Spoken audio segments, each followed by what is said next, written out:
Asante sana Gavana wa Nakuru, Mheshimiwa kiongozi wetu na Rais wa Jamhuri ya Kenya, Uhuru Muigai Kenyatta, Mama wa Taifa, Mama Margaret Kenyatta, waheshimiwa viongozi wote, ndugu wananchi wazalendo wa Nakuru, hamjambo. Nakuru hamjambo. Nakuru, Bwana Yesu asifiwe. Nakuru, God is good. And all the time.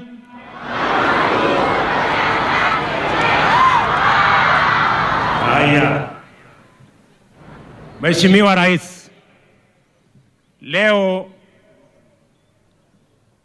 wewe tena unaunda historia mpya kwamba tangu taifa la Kenya liwe huru hakuna siku maadhimisho ya kitaifa imefanyika nje ya Nairobi. Lakini kwa sababu tulipitisha katiba mpya mwaka wa 2010 na hiyo katiba mpya ilibadilisha in a very fundamental way the governance and management of the public affairs of our country. You have decided, Mr. President, that we are going to have national celebrations outside the city of Nairobi. The new constitution, Mr. President, that fundamentally changes the way we transact the business of Kenya. And you, history has been kind to you as it was to your father, that you became the person to implement the constitution that is going to set up the second Kenya Republic. And I want to say here that no other president would have been as faithful as you have been, and no other government would have been as committed with single-handed determination to implement the new constitution as the government you lead, the Jubilee administration. And it is because of your commitment and that of the government to implementing the new constitution that today we are even devolving the holding of national celebrations to our counties. I want to tell the county of Nakuru, congratulations for being the first county to hold national celebrations outside Nairobi. Holding these celebrations here, Mr. President, is significant because of what the governor has said. This county is the county that represents diversity in our country. Every shade of opinion, every community of Kenya, every faith is represented in this county. And therefore it befits that we hold these celebrations as you have directed in Nakuru. Your Excellency, when we passed the new constitution, the people of Kenya collectively in their wisdom passed a new constitution because they wanted to demystify the center. They wanted authority and power shared between the president, the legislature, the judiciary, and independent institutional commissions. And they wanted resources devolved to other units other than the center. Mr. President, I want to say, as your deputy, you have been faithful in implementing that constitution and its institutions and provisions. today we have transformation going on in our counties because of devolution. And today we have a working government working together alongside other institutions which you have agreed to share power and authority, the judiciary, the legislature, and independent institutions. As I said earlier, no other president would have been as faithful as you have been in implementing the new constitution. Mr. President, as we are celebrating our achievements as a country,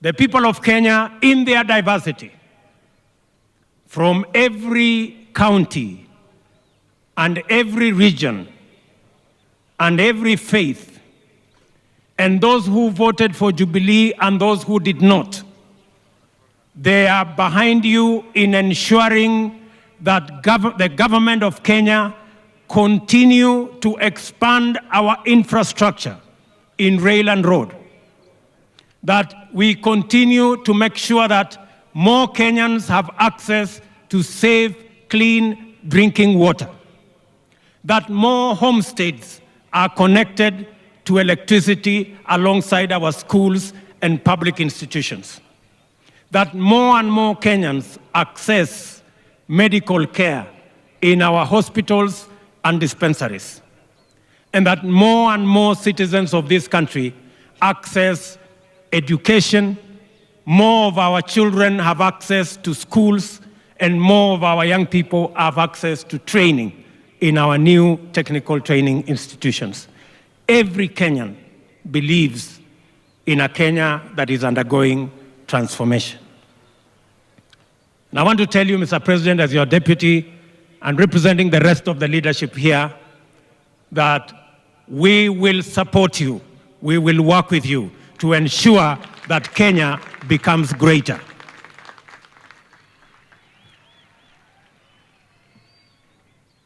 But let me say, Mr. President, even as we move ahead with our transformation, I want to persuade our friends and competitors that in their collective wisdom, when the people of Kenya passed the new constitution, they wanted the management of public affairs in our country to be done on a predictable manner, in a way that is not subject to the whims of personalities or individuals or groups. The people of Kenya did not want the very important public business, because the business of Kenya is so important, it cannot be left to the designs of a few people. And that is why we enacted a new constitution, because many people wanted the center to be demystified. Those who are telling us that we should go back and public business be decided by a few people over a cup of tea in a tete-a-tete, they are taking us backwards. We want, the people of Kenya told us clearly that they want the business of Kenya to be decided by institutions set up by the Constitution, so that it is predictable and it is not subject to the whims of anybody. Mr. President, we told the whole world when we passed the new Constitution that we have passed and given to ourselves the most progressive and robust Constitution. I now wonder why we want to transact the business of Kenya, either over a tete-a-tete, over a cup of tea, or in street engagements clouded by clouds of tear gas. Why do we want to move that direction? What happened to the progressive constitution that we passed that is supposed to manage the affairs of our country. All of us must subject ourselves to the Constitution. That is the only way we can remain a nation, and that is the only way Kenya can make progress. It is not possible. It is not possible that if you do not like a decision by an institution that made a decision that is not favorable to you, you say that institution should be disbanded. It is not possible that if the judiciary makes an unfavorable ruling, you say the judiciary should be dealt with. It is not possible that since you don't like a majority in parliament, you say you have no faith in parliament. We must be faithful, the whole lot of us. Because if you say you have a problem with the IEBC, you have a problem with the judiciary, you have a problem with parliament, what are your credentials insofar as the rule of law and constitutionalism is concerned? What then do you believe in? I think these are the hard questions that we must ask ourselves as a nation. And it is important on a day like this, when we are reflecting on our Madaraka, that we reflect on where we are and where we want to go. Your Excellency, let me conclude by saying that today, as we hold these celebrations here, the court decided that our friends in court can have their meeting in Uhuru Park. Because we are a government that respects the rule of law, when the court decided, under your leadership, we accepted the court's decision. I want to ask our friends, the same court decided that they cannot continue with demonstrations in the country.